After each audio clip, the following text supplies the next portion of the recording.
Hello friends, welcome to our channel. எல்லோரும் எப்படி இருக்கீங்க? நல்லா இருக்கீங்களா? இன்றைக்கி வந்து நம்ம என்ன பண்ண போகிறோன்னு பார்த்தீங்கன்னா, இந்த வீடியோ வந்து சென்டர் டாட் வந்து எப்படி வைக்கணும், எப்படி நம்ம பிடிக்கணுங்கிறது தான் இன்றைக்கி விரிவாக உங்களுக்கு வந்து டிராஃப்டிங்லாம் போட்டு நான் கொண்டு வந்திருக்கேன்.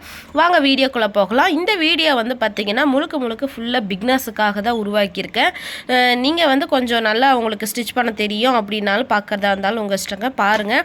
பார்த்துட்டு உங்களுக்கான ஐடியா என்னவோ அதை வந்து சொல்லுங்கள் சிஸ்டர். சரி, வாங்க வீடியோக்குள்ளே போகலாம். இன்றைக்கான இந்த பேட்டர்ன் வந்து பார்த்தீங்கன்னா நம்மளுடைய ஃப்ரண்ட்டை தான் நான் வந்து வரைஞ்சிருக்கேங்க. இந்த ஃப்ரண்ட் வந்து பார்த்திங்கன்னா எப்படி வரையணுங்கிறதெல்லாம் நான் வந்து ஃபேப்ரிக்கில் வரையணுங்கிறதெல்லாம் இந்த இதில் இருந்து பார்த்திங்கன்னா ஒரு லிங்க் வந்து நான் கொடுக்குறேன். இந்த வீடியோ கீழே பாருங்கள், ஒரு லிங்க் ஒன்று கொடுக்குறேன். அந்த லிங்க் டச் பண்ணி பாருங்கள். அதாவது லைனிங் ப்ளவுஸ் கட் பண்ணுறது இப்போ ஒரு நாளைக்கு முன்னாடி தான் அந்த வீடியோ போட்டேன். அதை பார்த்துட்டு இதை பார்த்திங்கன்னா இன்னும் கொஞ்சம் உங்களுக்கு புரியும் நான் என்ன சொல்ல வரேங்கிறது.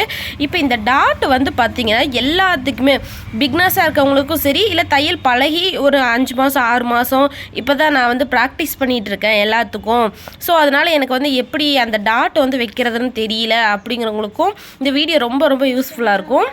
இப்போ இந்த டாட் வந்து பார்த்திங்கன்னா இங்கேருந்து இங்கே இந்த டிஸ்டன்ஸ் வந்து பார்த்திங்கன்னா ஸ்டாண்டர்டாகவே ஒரு ஜெஸ்ட் ரவுண்டு வந்துச்சுன்னா அந்த ஜெஸ்ட் ரவுண்டுக்கு இந்த டிஸ்டன்ஸ் இங்கேருந்து இந்த சென்டர் சொல்கிறேன் நான் இவ்வளோ தான் வைக்கணும்னு சொல்லி ஸ்டாண்டர்டாகவே வந்து ஒரு அளவுகள் இருக்குங்க. அதுதான் உங்களுக்கு நான் சொல்லித்தர போகிறேன். ஸோ அதனால் வாங்க அதை பார்க்கலாம். இப்போ வந்து பார்த்திங்கன்னா இதுதான் அந்த ஸ்டாண்டர்டாக இருக்கிற அந்த ஃபார்முலா. இப்போ வந்து ஜெஸ்ட் ரவுண்டு வந்து இந்த இதை சொல்லிவிட்டு நான் உங்களுக்கு இது விளக்கமாக சொல்கிறேங்க. இப்போ என்னோடய ஜெஸ்ட் ரவுண்டு பார்த்திங்கன்னா 38 பாடி லூஸுக்காக 3 இன்ச்சு இல்லைனா 4 இன்ச்சு வந்து கூட்டிக்கோங்க. இப்போ நான் வந்து 4 இன்ச்சு வந்து கூட்டிக்கிட்டேன் பாடி லூஸுக்காக. அப்போ 42 வருது. 42 வந்து டிவைட் பை 4 போடக்குள்ள 10.5 வருமா? அந்த 10.5 வந்து தான் வந்து நம்ம இங்கே எழுதி வச்சுருக்கிறேன். இப்போ பார்த்தீங்கன்னா இங்கே தெரியுதுங்களா, இதெல்லாம் என்னுடைய ஜெஸ்ட் ரவுண்டு நம்ம கணக்கு போட்டு வச்சுருக்கோம். பார்த்தீங்களா, இந்த அளவுக்கு தான் ஜெஸ்ட் ரவுண்டு. மொத்த பாடி பீஸ்லேயே இருக்கிற அந்த 34 36 38 40 அந்த மாதிரி சைஸ்லாம் இருக்குது பார்த்தீங்களா, அதுங்களுடைய அளவுகளோடைய ஜெஸ்ட் ரவுண்டு வந்து இதுதான். இப்போ 8 to இதில் ஸ்டாண்டர்ட் ஃபார்முலா. இப்போ ஜெஸ்ட் ரவுண்டு வந்து 8லேருந்து 9 வரைக்கும் இருந்துச்சுன்னா சென்டர் டாட்டு. இந்த சென்டர் டாட்டு வந்து பார்த்திங்கன்னா இந்த சென்டர் டாட் பார்த்திங்கன்னா 4 இன்ச்சு நான் வச்சுருக்கேன்னா எங்கேருந்து 4 இன்ச்சு வைக்கணும், இங்கேருந்து இங்கே வந்து பார்த்திங்கன்னா 4 வைக்கணும். யாருக்கு வைக்கணும் பார்த்திங்கன்னா 8லேருந்து 9 வரவங்களுக்கு 4 இன்ச்சு வைக்கணும். அதே 9லேருந்து 10 இந்த ஃபார்முலாலாம் போக ஒரு இங்கே வந்துருக்கு பார்த்தீங்களா, 9லேருந்து 10 வரவங்களுக்கு 4.25லேருந்து 4.5 வைக்கலாம். எந்த இடம்? இங்கேருந்து இங்கே 4.25லேருந்து 4.5 வைக்கலாம். அதே வந்து பார்த்திங்கன்னா 10லேருந்து 11 இருக்கிறவங்களுக்கு பார்த்தீங்கன்னா 4.5லேருந்து 4.25 வைக்கலாம். யாருக்கு பார்த்தீங்கன்னா 10லேருந்து 11 வரவங்களுக்கு 4.5லேருந்து 4.5லேருந்து 4.25 வரைக்கும் வைக்கலாம். எந்த இடம்? இந்த இடம் நான் சொல்கிறேன். அடுத்தது வந்து ஜஸ்ட் ரவுண்டு 12 வந்துச்சுனாவே 12க்கு மேலே போச்சுனாவே அவங்களுடைய இந்த டாட் வைக்க வேண்டிய இடம் எங்கே இருக்குன்னு பார்த்தீங்கன்னா 5 இன்ச்சில் இருக்கணும். ஞாபகம் வச்சுக்கோங்க. இங்கே வந்து இப்போ நான் சொன்னேன்னா இப்போ என்னோடது பார்த்தீங்கன்னா 10. இப்போ என்னோடய ஜெஸ்ட் ரவுண்ட் 10 கூட நான் எவ்வளோ வைக்கிறேன் பார்த்தீங்கன்னா 4.25 இல்லைன்னா 4.5 வைக்கலாம். நான் வந்து 4.25 வைக்கிறேன். இந்த இடத்துலேருந்து இந்த இடம் 4.25 வச்சுட்டு இந்த 4.25க்கு அப்புறம் தான் நான் என்ன பண்ணுறேன்னு பார்த்தீங்கன்னா 1.5 இன்ச் இந்த சைடு மார்க் பண்ணுறேன். இங்கேருந்து இங்கே 1.5 இன்ச்சு மார்க் பண்ணிவிட்டு இங்கேருந்து பார்த்தீங்கன்னா நான் ஸ்ட்ரெயிட்டாக 2.25க்கு வந்து கோடு போட்டுட்டேன். ஓகேவா ஃப்ரெண்ட்ஸ்? இப்போ இதெல்லாம் இந்த மொத்த பேட்டர்னும் பார்த்தீங்கன்னா நான் ஒரு லிங்க் கொடுத்துருக்கேன். அந்த லிங்க்கை பார்த்துட்டு அதுக்கப்புறம் இந்த வீடியோவை பாருங்கள். அப்போ தான் கண்டிப்பாக நான் என்ன சொல்ல வரேங்கிறது உங்களுக்கு புரியும். அதுக்கப்புறம் உங்களுக்கு நல்லா கப்பு நல்லா எடுப்பாக கொஞ்சம் நல்லா எப்படி சொல்கிறது, உங்களுக்கு நான் சொல்ல வர்றது புரியும். அந்த மாதிரி வேணும் அப்படிங்கக்குள்ள நீங்கள் இந்த 3 டாட்டோட இடைவெளி பார்த்தீங்கன்னா 1.5 வந்து வச்சுக்கோங்க. அடுத்தது இந்த பேக் வச்சு ஃப்ரண்ட்டு நீங்கள் எடுத்ததுக்கப்புறம் பார்த்திங்கன்னா இந்த இடம் வந்து பார்த்திங்கன்னா பெருசாக தான் இருக்கும்.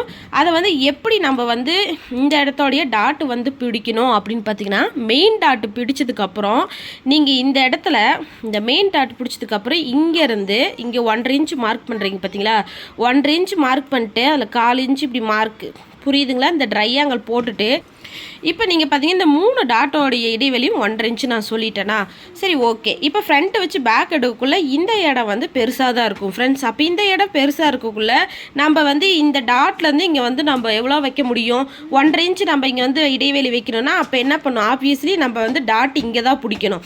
இந்த 2 ஃபேப்ரிக்கும் இதுதான் நெக் லைன் நான் இங்கே வரைஞ்சிருக்கிறேன்னா, இந்த நெக் லைனையும் இதையும் சென்டரில் வச்சு இந்த டாட் வந்து சில ப்ளவுஸுக்கு, சில இல்லை பல ப்ளவுஸுக்கு வந்து நம்ம அப்படி தான் பிடிப்போம். ஆனால் இந்த மாதிரி பேக்கை வச்சு ஃப்ரண்ட்டு நம்ம எடுக்கக்குள்ளே அப்படி பிடிக்கக்கூடாது. எப்படி பிடிக்கணும்னா இங்கேருந்து கரெக்டாக இந்த இடத்துல நீங்கள் என்ன பண்ணிங்கன்னா 1.5 இன்ச்சு மார்க் பண்ணிவிட்டு வர இடத்துல 1/4 இன்ச்சுக்கு இப்படி கோடு போட்டு பிடிச்சிருங்க. அதாவது இந்த இடம் கம்மியாகவும் நம்மளோடைய நெக்லைன்ட்ட வந்து ஒரு 1/2 இன்ச்சு அதிகமாகும். புரியுதுங்களா? நெக்லைன்கிட்ட வந்து ஒரு 1/2 இன்ச்சு இந்த இடத்துல லூப் பெட்டியில் மேலே நெக்குக்கிட்ட ஒரு 1/2 இன்ச்சு அதிகமாக இருக்கணும்.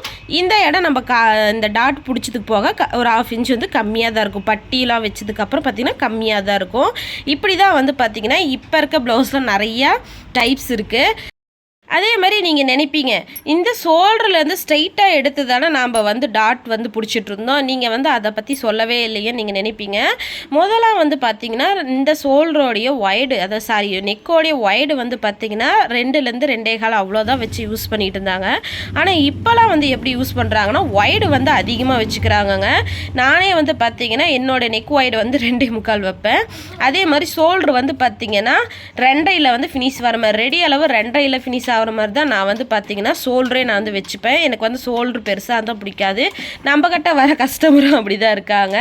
ஸோ அந்த மாதிரி நீங்கள் ஷோல்டரோட அளவு கம்மியாக இருக்குள்ள, நெக்கோட ஒய்டு அதிகமாக இருக்கக்குள்ள ஷோல்டர் சென்டரை பிடிச்சி நீங்கள் வச்சிங்கன்னா டாட் வந்து விலகி போயிடும் ஃப்ரெண்ட்ஸ். ஸோ அதனால் நீங்கள் வந்து அந்த மெத்தேடு எந்த பேட்டர்னுக்கு யூஸ் பண்ணணும், அதாவது ஷோல்டரோட மிடில் எடுத்து நம்ம டாட் பிடிப்போம் பார்த்தீங்களா, அந்த மெத்தேடு எதுக்கு யூஸ் பண்ணணும்.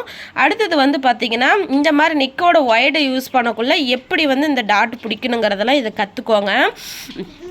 நிறைய பேர் வந்து இந்த டாட் பிடிக்கிறதே வந்து ரொம்ப மழை போல், அதாவது பெரிய ஒரு நாள் ஃபுல்லாக அதையே பண்ணிகிட்ருப்பீங்க. ஸோ அதனால் இந்த மெத்தடை யூஸ் பண்ணி பாருங்கள். உங்களோட பேக்கை வச்சு ஃப்ரண்ட்டு எடுத்து பாருங்கள், ரொம்ப ரொம்ப ஈஸியாக இருக்கும். பேக்கை வச்சு ஃப்ரண்ட்டு நீங்கள் எடுக்கக்குள்ளே கரெக்டாக பார்த்தீங்கன்னா உங்களுக்கு வந்து அது பர்ஃபெக்டாக இருக்கும். ஸோ அதனால் நான் ஒரு லிங்க் உங்களுக்கு தரேன்னு சொன்ன பார்த்தீங்களா கீழே, அந்த வீடியோவை செக் பண்ணிவிட்டு இதை பாருங்கள். அப்புறமா உங்களுக்கு எல்லாமே புரியும். இதோடைய டாட் வந்து பிடிக்கிறது எப்படின்னு சொல்லி இப்போ ஸ்டிச்சிங் வீடியோ பார்க்கலாம். ஸ்டிச்சிங் பண்ணக்குள்ளே இந்த மாதிரி அரேஞ்ச் பண்ணிக்கோங்க ஃப்ரெண்ட்ஸ். ரைட் சைடு ஒன்று, லெஃப்ட் சைடு ஒன்று, அந்த மாதிரி லைனிங் நீங்கள் வச்சுட்டு அதுக்கப்புறம் பிரிச்சுட்டு பண்ணுறது வந்து ரொம்ப கஷ்டம். நீங்கள் இந்த மாதிரி அரேஞ்ச் பண்ணக்குள்ளேயே ரைட் சைடு ஒரு பேட்டர்ன் வர மாதிரியும் லெஃப்ட் சைடு ஒரு பேட்டர்ன் வர மாதிரி நீங்கள் இந்த மாதிரி நீங்கள் போட்டுட்டு அதுக்கப்புறம் நீங்கள் லைனிங் அட்டாச் பண்ணக்குள்ளே கரெக்டாக இருக்கும். ஸோ அதனால் இந்த டிப்ஸை பயன்படுத்தி பாருங்கள். அது இல்லாமல் லைனிங் சுற்றியும் பார்த்தீங்கன்னா நீங்கள் ஃபேப்ரிக்கில் அட்டாச் பண்ணக்குள்ளே ஒரு 1/4 இன்ச்சு இடைவெளி வர மாதிரி சுற்றியுமே நம்ம, ஏன்னா இதை அட்டாச் பண்ணுறவங்கக்குள்ளே 1/4 இன்ச்சு வந்து இடைவெளி வர மாதிரி ஃபுல்லாகவே விட்டுக்குவாங்க. அது வந்து கரெக்டாக இருக்கும். அப்போ தான் அங்கங்கே வந்து பார்த்திங்கன்னா இந்த சுருக்கெல்லாம் இல்லாமல் நீட் ஃபினிஷிங்கில் இருக்கும் ஃப்ரெண்ட்ஸ். ஒரு ஃபேப்ரிக்கை வந்து நம்ம எடுத்து ஸ்டிச் பண்ணுறோம்னாவே அது எந்த அளவுக்கு நீட் ஃபினிஷிங்காக வரணும் வரக்கூடாதுங்கிறது அது நம்ம கையில் தான் இருக்குது. ஸோ அதனால் ஸ்டார்டிங்கில் பிக்னஸாக இருக்கக்குள்ளே கொஞ்சம் பார்த்து மெதுவாக தேய்ங்க. அதுக்கப்புறம் கொஞ்சம் போக போக உங்களுடைய ஸ்பீடை வந்து பார்த்திங்கன்னா நீங்கள் தான் வந்து அதிகரிச்சுக்கணும். ஸோ அதனால் ஸ்பீடாக வந்து தைக்கிறதுக்கு கொஞ்சம் வந்து இது பண்ணுங்கள். அதுக்கப்புறம் பார்த்திங்கன்னா சுற்றியும் தேவையில்லாமல் இருக்கிற பகுதியை வந்து நம்ம லைனிங் அட்டாச் பண்ணதுக்கப்புறம் விட்டுருங்க, கட் பண்ணிடுங்க.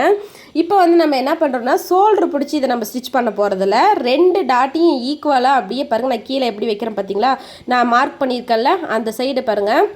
கரெக்டாக அந்த 2 மார்க்கையும் வந்து பார்த்திங்கன்னா ஈக்குவலாக நான் அப்படியே வச்சுட்டு அதுக்கப்புறம் வந்து பார்த்திங்கன்னா நான் வந்து டாட் வந்து பிடிக்கிறேன் ஃப்ரெண்ட்ஸ். ஷோல்டரோடைய மிடில் நான் வந்து எடுக்கலை ஃப்ரெண்ட்ஸ், நல்லா ஞாபகம் வச்சுக்கோங்க.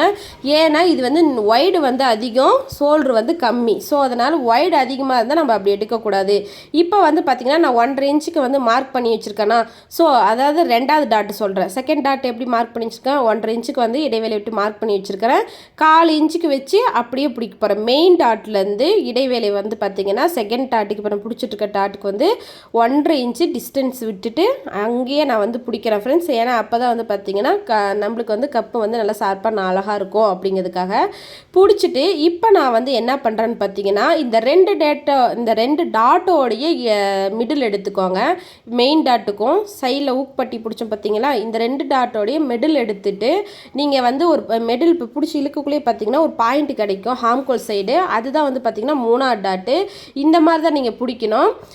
மற்ற இதுக்கு வேறு, அதாவது நம்ம ஷோல்டரோட மிடில் எடுத்து வைக்கக்குள்ள நம்ம 2 டாட்டும் பிடிச்சிட்டு அந்த 2 டாட்டு பிடிச்சதுக்கப்புறம் அந்த 2 டாட்டை வச்சு 3ஆவது டாட் பிடிக்கலாம்.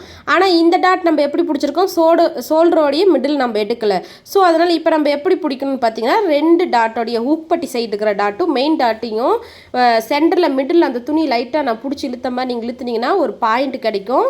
அந்த பாயிண்டில் வச்சு பாருங்கள், நான் காட்டுறேன் பார்த்தீங்களா, அந்த மிடில்லேருந்து பார்த்தீங்கன்னா நீங்கள் பிடிச்சி இழுக்குள்ள ஒரு பாயிண்ட் கிடைக்கும். அந்த பாயிண்டில் தான் நீங்கள் வந்து என்ன பண்ணணும்னா ஹாம்கோல் டாட் பிடிக்கணும். நீங்கள் இது வரைக்கும் இப்படி பிடிக்கலன்னா ஒன்ஸ் ஒரு தடவை தைச்சு பாருங்கள், கரெக்டாக தான் இருக்கும். ஸ்டிச் பண்ணி போட்டு பார்த்துட்டு எப்படி வருதுன்னு எனக்கு வந்து சொல்லுங்கள். இப்போ நான் ஹாம்கோல் சைட்லேருந்து பிடிச்சிட்டு வரக்குள்ள நான் என்ன பண்ணுறேன், கரெக்டாக அந்த 1.5 இன்ச்சு மார்க்குக்கிட்டே பார்த்தீங்கன்னா நான் வந்து ஸ்டாப் பண்ணிடுறேன். ஸோ அதனால் இப்போ ஸ்டாப் பண்ணிவிட்டு இப்போ பாருங்கள் நான் உங்கள்கிட்ட விரித்து காட்டுறேன். அது இல்லாமல் இன்னொரு தடவை உங்கள்கிட்ட ஒன்று சொல்லணும்னு நினச்சேன். எல்லா டாட்டுக்கும் பார்த்தீங்கன்னா 2 தடவை வந்து தையல் போட்டுக்குங்க. இப்போ பாருங்கள் விரித்து காட்டுறேன். இந்த டாட் வந்து எப்படி இருக்குது பாருங்கள், நல்லா அந்த ஷார்ப்பு வந்து பார்த்திங்கன்னா நல்லாயிருக்கும். உங்களுக்கு வந்து ஷார்ப்பு வேண்டாம், எனக்கு கிராஸ் கட்டிங் போட்டாலும் இந்த ஷார்ப்பு வேணான்னா 2 டாட்டுக்கும் நீங்கள் வந்து 1.5ங்கிறது ஒரு 2 இல்லைனா 1.25 அந்த மாதிரி கொஞ்சம் டிஸ்டன்ஸ் வந்து அதிகமாக வச்சுக்கிட்டீங்க. 3 டாட்டுக்கும் உள்ள டிஸ்டன்ஸ் வந்து கொஞ்சம் அதிகப்படுத்த ஷார்ப்பு கம்மியாகும். 3 டிஸ்டன்ஸுக்கும் இருக்கிறது, அதாவது ஃபஸ்ட்டு அந்த மெயின் ஃபேப்ரிக்கை வந்து நீங்கள் 2.25 அந்த மாதிரி டிஸ்டன்ஸ் கொஞ்சம் வச்சிங்கன்னா கொஞ்சம் ஷார்ப்பாக இருக்கும். ஸோ இன்னும் நீங்கள் அந்த மெயின் டாட்டோடைய உயரம் அதிகமாக ஷார்ப்பு கம்மியாகும். மெயின் டாட்டோடைய உயரம் கம்மியாக பார்த்தீங்கன்னா ஷார்ப்பு அதிகமாகும். இவ்வளோ தான் ஞாபகம் வச்சுக்கோங்க. மறுபடியும் சொல்கிறேன், மெயின் டாட் வந்து நம்ம அதிகப்படுத்த ஷார்ப்பு வந்து கம்மியாகும். அதே வந்து மெயின் டாட்டோட உயரத்தை நீங்கள் கம்மி பண்ண ஷார்ப்னஸ் வந்து அதிகமாகும். அவ்வளோதான் ஃப்ரெண்ட்ஸ். சரி, ஓகே ஃப்ரெண்ட்ஸ், இந்த 3 இதுவும் பார்த்தீங்கன்னா உங்களுக்கு பிடிச்சி நான் காட்டிட்டேன். ட்ரை பண்ணி பாருங்கள் டாட் பிடிக்கிறது எப்படின்ட்டு. லாஸ்ட் ஃபினிஷிங் டச்சுக்கு பாருங்கள், இப்படி தான் இருக்குது. ஓகே ஃப்ரெண்ட்ஸ், பாய், டேக் கேர்.